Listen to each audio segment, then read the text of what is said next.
প্রেমিক পুরুষ সম্রাট শাহজাহান নয়, তবে পরিবহনের সম্রাট শাহজাহান তিনি। সড়ক ও পরিবহন খাতের শ্রেষ্ঠ দুর্নীতিবাজ ব্যক্তি হিসেবে দারুণ নাম ডাক তার। রাজনীতিতে শুরুটা হয়েছিল আওয়ামী লীগের হাত ধরে, হয়েছেন বড় নেতা ও মন্ত্রী। সড়ক পরিবহন শ্রমিক ফেডারেশনের শীর্ষ নেতা হয়ে এ খাতের সম্রাট হয়ে ওঠেন। ক্ষমতা ও দাপটে অঢেল সম্পদও কামিয়েছেন তিনি। গণমাধ্যমের খবর অনুযায়ী 2008 সালে নির্বাচনের আগের হলফনামা অনুযায়ী শাহজাহান খানের বার্ষিক আয় ছিল 6,85,000 টাকা। চলতি বছরে দেয়া হলফনামায় তিনি আয় দেখিয়েছেন 2,21,00,000 টাকা, অর্থাৎ তার দৃশ্যমান আয় বেড়েছে প্রায় 32 গুণ। শাহজাহান খানের অস্থাবর সম্পদ 2,85,00,000 টাকা। হলফনামা অনুযায়ী শাহজাহান খানের দুটি গাড়ি রয়েছে, যার দাম 1,87,00,000 টাকা। যদিও তার স্ত্রীর নামে 80 ভরি স্বর্ণালংকার ছাড়া আর কোনো অস্থাবর সম্পদ দেখানো হয়নি, তবে একাধিক সূত্রে জানা গেছে শাহজাহান খানের স্ত্রী সৈয়দা রোকেয়া বেগমের মাধ্যমেই তার অবৈধ অর্থে লেনদেন হতো।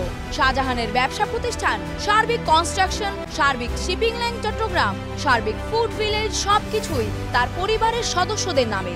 ঢাকা মাদারীপুর রুটের সার্বিক পরিবহনের ব্যানারে 200টির বেশি গাড়ি চলাচল করত। এ পরিবহনের ব্যবস্থাপনা পরিচালক করেছিলেন তার ছেলেকেই।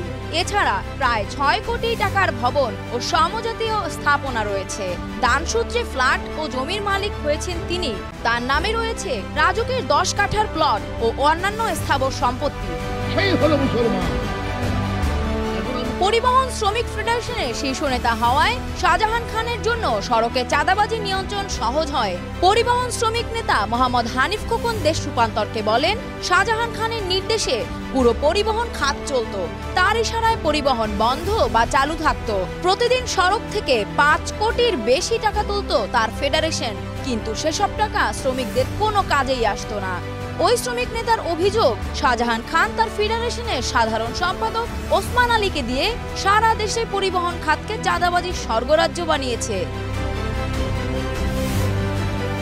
2018 সালে ঢাকায় বাস চাপায় 2 কলেজ শিক্ষার্থী নিহত হওয়ার ঘটনায় নিরাপদ সড়কের দাবিতে আন্দোলনের সময় সড়ক পরিবহন শ্রমিক নেতা শাহজাহান খান বিতর্কিত মন্তব্য করে সমালোচিত হন। গত 5 আগস্ট সরকার পতনের পর শাহজাহান খানের সার্বিক পরিবহনের 32টি বাসে আগুন দেয়া হয়। আওয়ামী লীগের অন্যান্য নেতাদের মতো তিনিও গা ঢাকা দিয়েছেন। ডেস্ক রিপোর্ট, দেশ রূপান্তর।